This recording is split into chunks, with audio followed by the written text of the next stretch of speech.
अस्सलाम वालेकुम।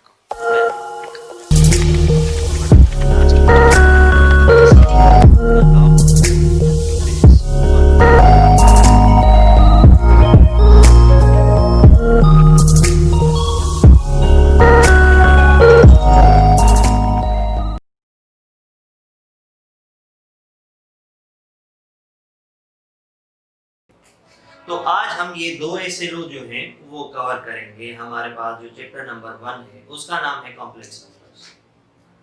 अब इन दो ऐसे लोज को पढ़ने से पहले कॉम्प्लेक्स नंबर्स को डिफाइन करने से मैं एक चीज आपको बता देता हूँ कि कहा जाता है कि जरूरत जो होती है वो इजाद की माँ होती है। Means necessity is the mother of invention. Mathematics में भी कुछ ऐसा ही है।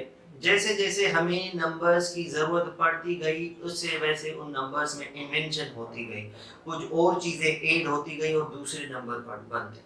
सबसे पहले स्टार्ट हुआ कहाँ से? काउंटिंग से। हमारे पास काउंटिंग नंबर्स आए। जैसे ही हमारे पास काउंटिंग नंबर्स आए उनको हमने नेचुरल नंबर कर दिया, 1 से स्टार्ट होने लगे। फिर हमने हमारे सबको जरूरत पड़ी कि भाई जो हमारे पास कुछ भी नहीं है, नथिंग है, उसको कैसे शो करें, उसका सिंबल भी होना चाहिए। फिर इन्वेंशन हुई जीरो की। फिर जब जीरो ऐड कर दिया तो वो सारे बन गए होल नंबर। अब जैसे ही होल नंबर बन गए तो फिर एक कंफ्यूजन आ गई कि भाई अब जो नफी में नंबर आते हैं, माइनस में, लोन में, या जो टेम्परेचर गिरता है, कम होता है, या डीप में जाते हैं, उसको हम कैसे शो करें। फिर कहा कि भाई उसको हम माइनस वाले नंबर कहेंगे, उनके सामने हम क्या लगाएंगे? माइनस।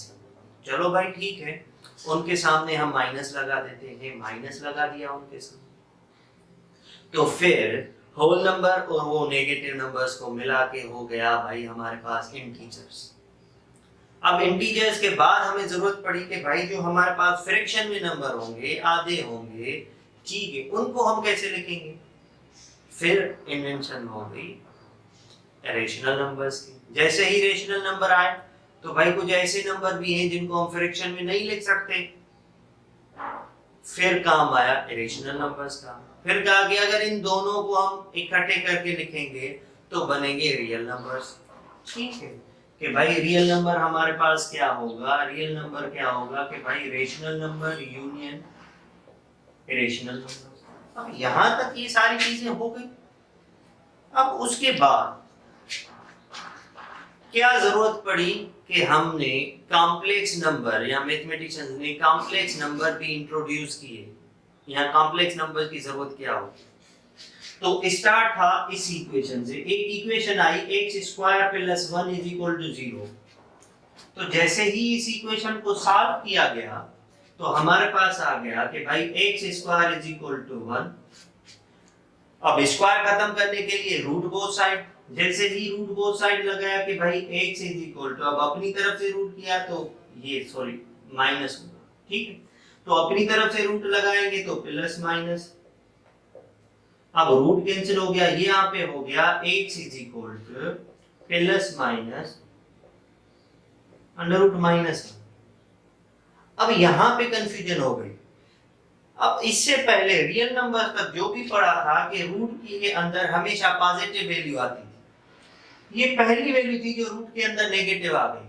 अब इस नंबर को क्या कहें? ये क्या चीज है? फिर सोचा गया और इसको √-1 को कहा गया आयोटा। क्या कहा गया? आयोटा। अब ये आयोटा क्या है? ये ग्रीक अल्फाबेट का एक लेटर है आई, जिससे भाई बराबर कहा गया, इक्वल कहा गया कि भाई ये √-1 के बराबर है आयोटा।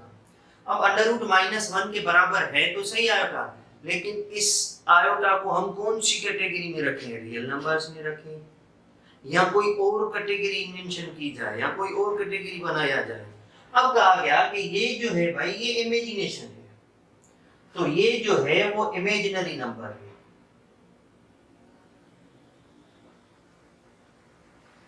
ये क्या है? Imaginary number. फिर कहा गया कि भाई इस इमेजिनरी नंबर के साथ कोई भी नंबर मल्टीप्लाई अगर हम करेंगे, आयोटा को हम किसी भी चीज से मल्टीप्लाई करेंगे तो वो खुद भी क्या हो जाएगा? Imaginary number.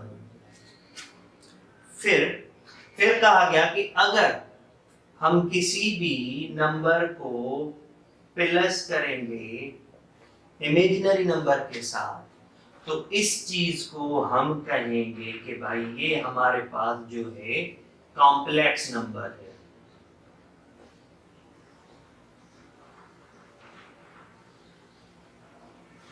अब कॉम्प्लेक्स नंबर क्या है? एडिशन है दो चीजों की। एक ये क्या है, ये कोई भी नंबर है, मतलब ये क्या हो गया? Real part. और ये हमारे पास क्या है? Imaginary part.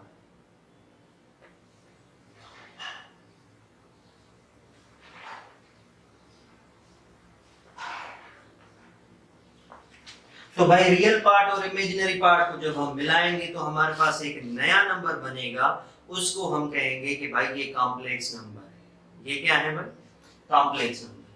अच्छा, इसमें जो ये x और y है, y जो है जैसे यहाँ पे 5 था, y खुद ऑलरेडी एक रियल है, मतलब जो इसमें हम यूज करेंगे नंबर x, y ये बिलोंग करेंगे रियल नंबर से। लेकिन इनमें से जिसके साथ आयोटा आएगी वो इमेजिनरी बन जाएगा और दूसरा खुद ब खुद रियल देगा। फॉर एग्जांपल मैं कह रहा हूं कि z is equal to 2 plus 3 iota. अब अगर देखा जाए तो 2 और 3 अलग किए जाएं तो भाई 2 भी एक रियल नंबर है, 3 भी एक रियल नंबर है, दोनों किससे बिलोंग कर रहे हैं? रियल से। लेकिन जब 3 के साथ हम आयोटा लगा देते हैं तो ये इमेजिनरी पार्ट बन जाता है और ये 2 क्या होता है? सेम। तो कॉम्प्लेक्स नंबर क्या होता है?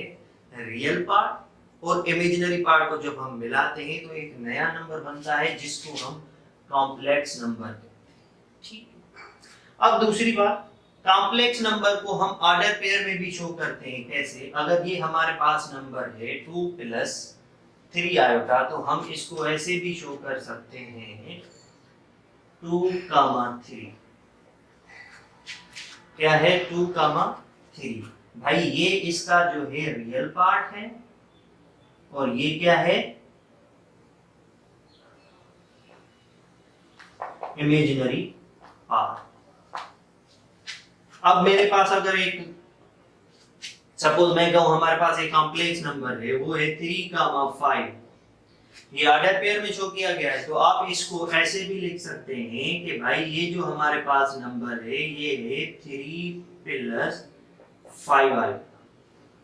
ये फर्स्ट वाला रियल पार्ट है, कामा के बाद सेकंड वाला क्या है? Imaginary part. अब ऑर्डर पेयर कहां से आते हैं? अब ये आपको पता है कि हम क्या करते हैं, दो रियल नंबर्स के सेट को जब क्रॉस मल्टीप्लिकेशन करते हैं तो क्रॉस मल्टीप्लिकेशन से हमारे पास क्या आते हैं? Order pairs. ठीक है। तो ये हमारे दो ऐसे लो जो हैं पहले वाले कंप्लीट हो गए कि भाई कॉम्प्लेक्स नंबर्स को डिस्क्राइब करें, डिफाइन करें और उसके बाद उसको ऑर्डर पेयर में शो करें।